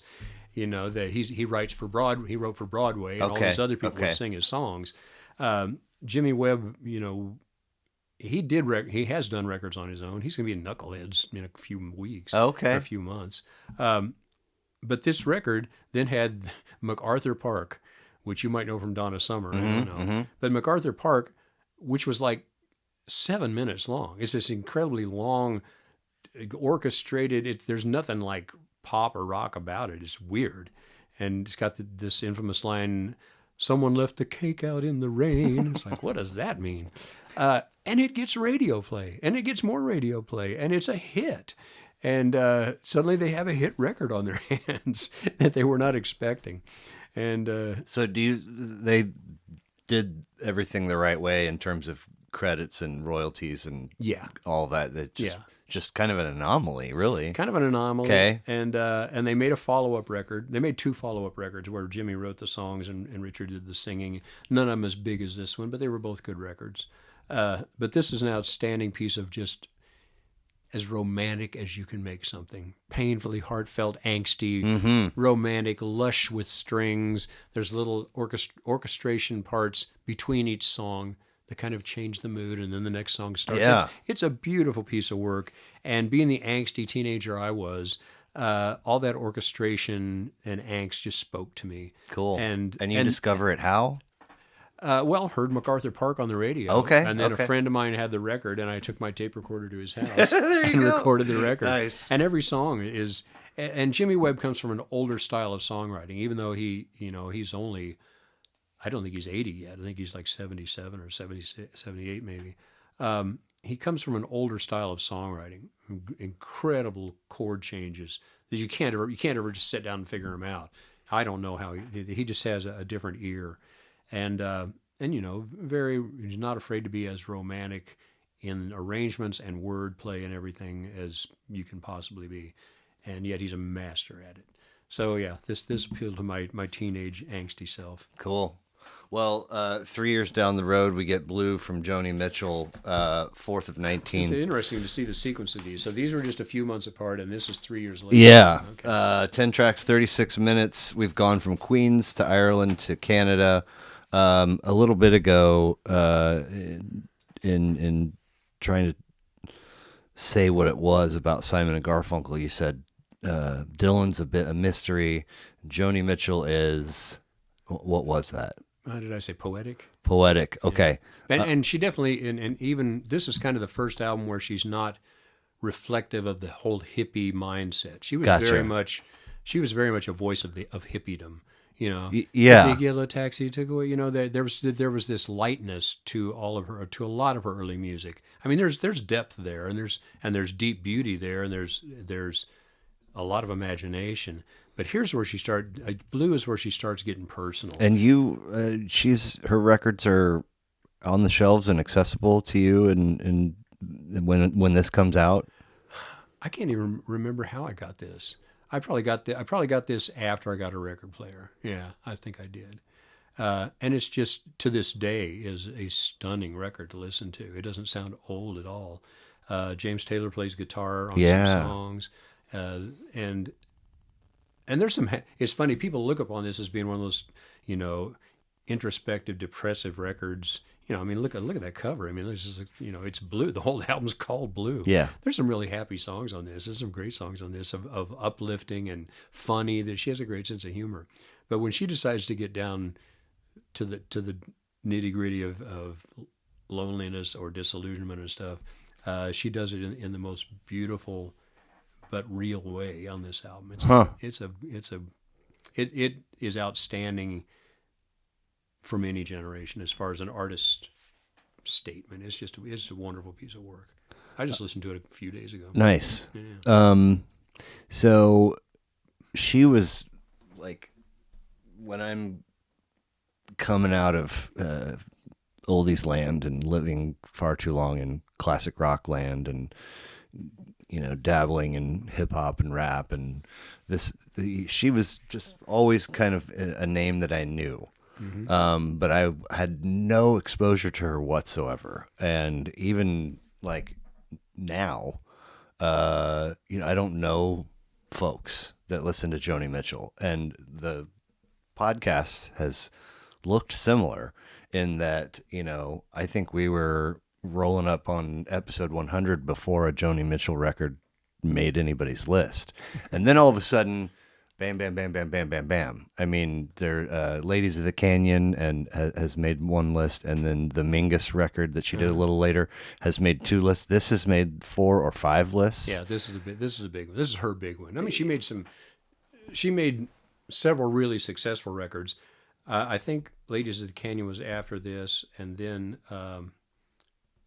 she had a big radio hit with "Help Me, I Think I'm Falling in Love with You." I can't remember what the name of that album is. Anyway, it sold really well, and then she kind of took a hard left turn and started getting involved in jazz structure and playing with jazz people, and all of her folky. She brought along part of her folky crowd because there was kind of a transition there, but she basically didn't care. There's a great biography of her called "Reckless Daughter," and it's a fascinating story. She's extremely gifted, extremely smart, extremely musically smart, and every other kind of smart. But she hits a point where you can hear the disillusionment, not just about music, but about life. She was always like involved with abusive guys, or or guys who had major problems. You know, she's involved with James Taylor when he's a junkie. You know, she was attracted to that. She comes from a little town in Saskatchewan. You know. Yeah. And she was in with the Crosby, Stills, Nash tribe for a minute. Yeah, she lived with Graham Nash. Yeah. A lot of songs about that time. His song "Our House" is about him and Joni in their little house. But you can, as her story goes on, she kind of gets more disillusioned about things. Doesn't care if the audience likes her anymore. She's into this this jazz form of her particular type of music and voice, and doesn't care if anybody listens to her or not. Basically, it's really what it comes down to. She wishes they would, but if they don't, she's not going to change. Well, and she sells less and less records, and finally, kind of becomes an antique of sorts. In that, like, oh, you were cool when you were a hippie, but that's starting to become a long time ago. Well, she was never, the appreciation for Joni never went away. She was always, it's always been there. She's always been appreciated. And now and then she had some major health issues about a decade ago and survived them. And so in just the past few years, she's like out in public again, playing shows. Actually, I think did a full 2-hour show sometime in the last year, but does a lot of these guest appearances with, I'm trying to remember the younger female singer that I know what you're talking about. Champions her, and they're often together. Yes, and they'll have a whole army of women behind them, all crying as they sing both sides. Now it's beautiful. It's a beautiful sight. It really is. So from there we go to 76 with the self-titled Warren Zevon. Second of 15, 17 tracks, 37 minutes. We're back stateside. Busy with a Chicago cat. Is he from Chicago? I didn't. Yeah. A first, like, we're 100, almost 140 episodes deep. No Warren Zevon records have made anybody's list yet. So this was fun for me, and I got to tell you that there's something to be said about the vibe of a person if the most aggressive record on their list is a Warren Zevon record, because you have. What does it say? It's chill energy. I think you must be a chill energy kind of cat. I think I would fess to that, and I think most of my friends would say so too. That Bob is not the wild guy you see on stage. Bob is a pretty chill energy, and the thing is, the thing that is in common with all these records is the intensity of all these writers is not an outward type of intensity. It's laid between the words. It's laid in the choice of the right words to tell the story or describe the feeling. That's the common thread among all these albums. Is the songwriting? That's the depth and the intensity. That's the wild part. That's the wild part of all these artists. Is it's in those syllables, which is not an outward type of No. of expression of that. I mean, these were all these were great live performers too, but except Richard Harris, maybe not so much. But Warren Zevon was a great concert. I saw Warren 3 times. Did you really? Yeah. What and, venue? Uptown Theater, and I guess I only saw him twice at the Uptown Theater. Okay. And because I was thinking I saw him at Parody Hall, but he didn't play Parody Hall. That has to be a fun room if it's his Parody show. Hall? No, Uptown a Theater. Warren show, a Warren Zevon show. Yeah, because he was again, he was one of those very deep writers who then became this very crazed character on stage, which people have accused me of being too.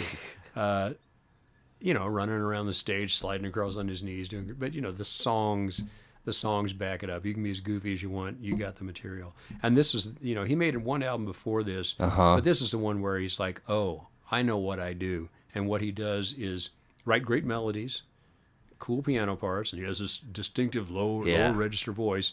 And it's going to be a lacing together of disturbing songs that are funny.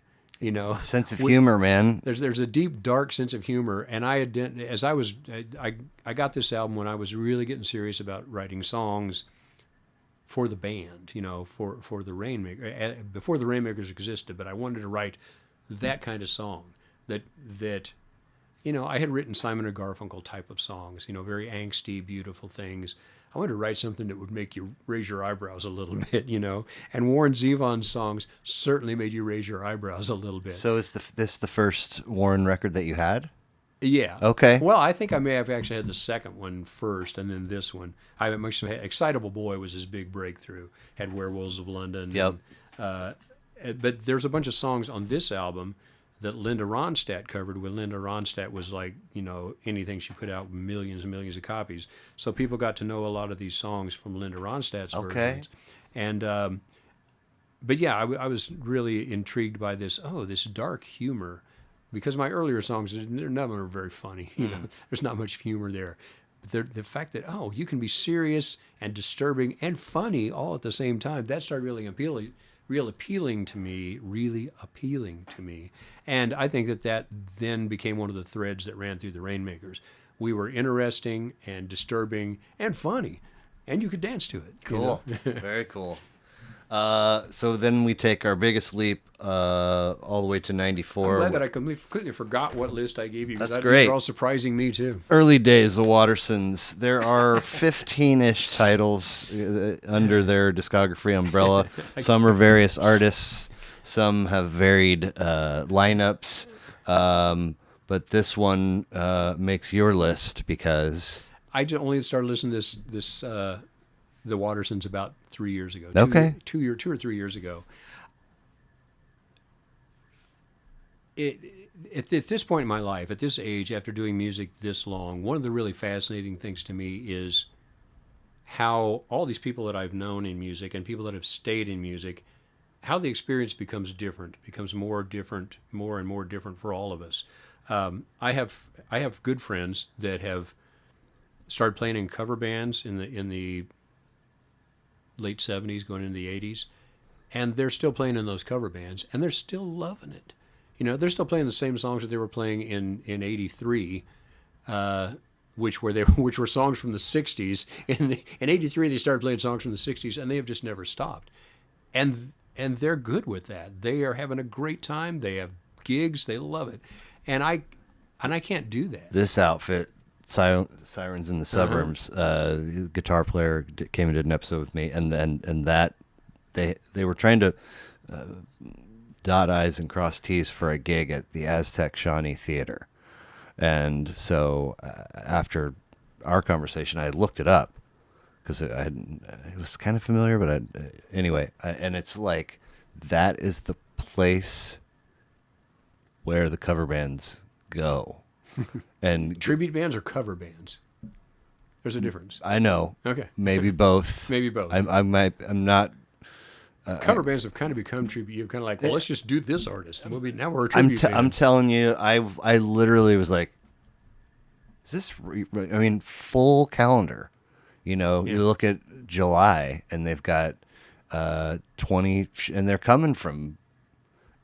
Sorry, I'm totally hijacking this portion of the conversation, but I was like, holy smokes! Well, and they draw crowds. But I can build on that in that I know a lot of really good musicians who saw that this tribute band thing was making money. It's like, what, I can actually get paid quite a bit of money to play in these tribute bands. There you go. And so it's like, well, that's my next step. And so they join one of these tribute bands. Pat Tomic, who played drums in the Rainmakers, he plays in a very good ZZ Top tribute band. And I will not fault anybody for what I'm saying is, to me, it's the fascinating part of how all these things diverge. Of some people will keep playing the music that they were playing 40 years ago. That was old music then. It was not their music. They're just playing 60s hits, and that's fine. That's fine. I'm happy for them. I'm glad they can enjoy it. I'm pissed off I can't enjoy that anymore. I can't do that anymore. And then there's people that they'll play any place as long as they're playing. It's the playing that is the thing for them, and not necessarily the money. It's not necessarily, absolutely not necessarily the money, and it's not necessarily the crowd, or it's just doing it. It's just the actual doing of it. Yeah. And I'm jealous of those people because I can't do that anymore either. I want people to be listening. And so I play my bi-weekly gig up at the West Sider for. You still get out? Twice a month. Cool. Yeah, and occasional house concert, but Mike Kelly's. Yeah. Okay. Mike Kelly's West Sider.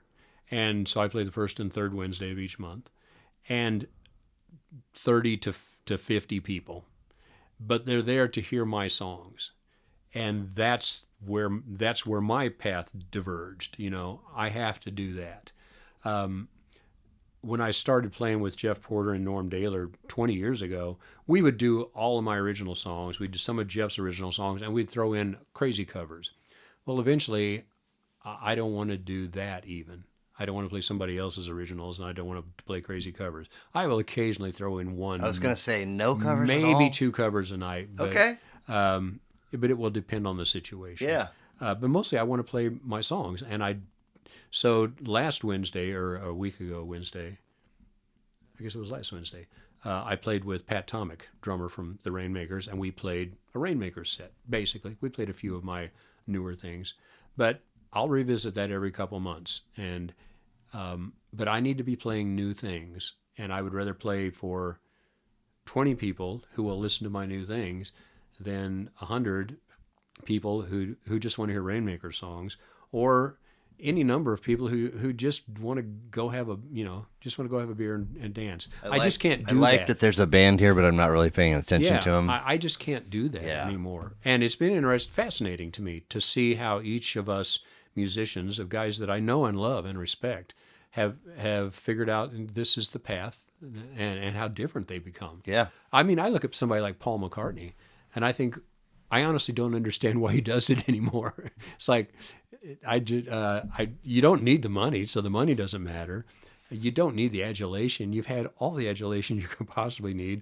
And so, he's got his path. He needs to keep doing it. And God bless him. He brings it. I mean, sure. He does not fuck around. No. He brings you a great show.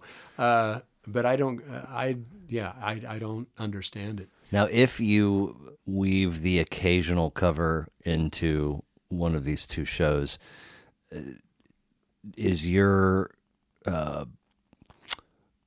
arsenal of cover songs finite, or are you adding the occasional new thing? Of cover songs? Yeah. No, it's pretty finite okay. at this point. Maybe that would be fun. Actually 10 or 12 years ago, I was occasionally adding a new cover song, but no, I would, anyway, Yes. We forgot about the Watersons. Yeah, we forgot about the Watersons. So one of the things that happens to some musicians and doesn't happen to others is I don't listen to music. I have heard in my brain, I have heard enough music for 3 lifetimes. Give me. If the choice is listening to music or listening to silence, 9 times out of 10, I will choose silence. I know a lot of other musicians that are absolutely not that way. I know a friend of mine who spent an entire career in the record business, as an A&R man, combing through tons of shit to find the diamond and, working with that diamond and working with great artists and stuff. He listens to music incessantly, still does, even though he doesn't have to anymore. Right. He does. I don't. And, again, that's where the paths diverge. But every once in a while, something will... I liked that you did this with your hands, where you kind of showed how things... There's the paths. All directions. It's a good visual. But occasionally when I'm in the mood to listen to music, it's like Christmas, and so I was listening to the Chieftains' Christmas album, one of the nicest Christmas records ever made. And so after it was done, Amazon kicked me over to something else, and these voices came on. I'm like, what the hell is this? It sounded like a bunch of Irish or English drunks who happen to be good singers, pretty good singers, not like trained or anything, but they're singing their hearts out, and there's like some guy with a trombone, and I'm like, what is this? And so I look, and luckily I caught it before it was done. Yeah. Alexa, what am I listening to? And this is the Watersons. And so I go and I start looking up the Watersons, and they were these siblings, two sisters and a brother, and then their cousin playing guitar, from rural England, who started singing together in the mid-'60s, and became part of the English folk revival. They started researching. They're kind of the English Carter family, but many generations later. And they started researching where are these old English songs? We need to find them. We need to recover them. We need to sing them. And they have such gorgeously human voices. And all 3 of the siblings are gone now. They've all passed away. Oh, dang. Okay. Yeah. I mean, a couple of them lived pretty long lives. I mean, they started in the 60s, and I didn't discover them until 2 years ago. Right. Wow. And it is so different than anything I've ever listened to, and yet it's familiar. It's that thing that old traditional music can be weird as can be, and yet there's something like, but I've heard this, but this feels like home to me. And so the Watersons I've become somewhat obsessed with, and they have another generation of Watersons, kind of like the Carter family then had Carlene and Roseanne and Cash and all these other generations. The Watersons have another generation of musicians that are really, really good and kind of dabble between new folk and the traditional folk. But just hearing these siblings sing, it just makes me happy. Hey. And it's like, if I can just find some music that just makes me feel happy, it's like, wow, that's enough for me. That's all I want. That's great. That's what music started. It just made me feel happy. Yeah. So. Well, I mean, I think there's something pretty spectacular about, a lifelong musician who reaches a point where, admittedly doesn't listen to music, and then technology accidentally tosses something your way as you're on the cusp of turning 70, and it becomes one of your favorites. And I've had that happen several times over the past decade. Usually with my wife, she'll pick up some CD at the used bookstore and said, I think you need to listen to this. It's Lead Belly. And I'm like, yeah, I've always heard about Lead Belly. And then I'm listening to like, holy shit, how did I never listen to Lead Belly? Right. Or, a decade or two ago, everyone talks about Woody Guthrie, but have you ever really listened to a Woody Guthrie record? And I had to admit to myself, I could play some Woody Guthrie songs. I've never listened to a Woody Guthrie record in my life. I need to listen to it. And so I get a Woody Guthrie record. I'm like, holy shit, how did I never listen to Woody Guthrie? Yeah. That list is long for me. It's right? Well, it's long for all of us. There's so much music. How do you find all the threads that are important? And there's so much to sort through that's not important. But things like Woody Guthrie will find. It's usually older stuff, right, where I can hear the origins of something. Yeah. There's a lot of English folk influence in Joni Mitchell's music that probably she just absorbed somewhere. It's not like she researched it, but there's a connection between the Watersons and Joni Mitchell. Wow. Well, I mean, in sonically, there's something connection, for sure, and that's fascinating to me. Yeah. Well, great list. I I'm usually glad I forgot about the list. That was fun. perfect. That's why when it makes me happy when folks show up, and most of the time they don't say this, but if it becomes apparent that they haven't listened to the podcast at all, it's great because then there's nothing. No preconceptions. Yeah, it's all raw and real. I like to wrap with a short list of goofy questions, and then we'll get you out of Okay. here. Goofy question time. Lunch with anyone, dead or alive. You're choosing who and why. Well, the right answer would be my wife any day of the week, Of course. which is true. She and I spending time together is the source of the center of my life. Fantasy lunch of someone living or dead. Mark Twain. cool. Oh yeah, just to hear him go. Yeah, I like it. I like it. You're familiar. Or maybe the Watersons. I don't know. Maybe Well, I'd have hey, dinner with the Watersons. There you go. Yeah. There you go. Lunch with Mark Twain and dinner with There the we go. Watersons. Yeah, it'd be a great day. And breakfast with your wife. Okay. Yeah. Just hammer them all out in one. Yeah. You are aware that at one time there was a television show called Fear Factor, where they would, Yeah, early eat worms, whatever you want to do. Yeah. Yeah. What's the absolute worst Fear Factor scenario for Bob Walkenhorst?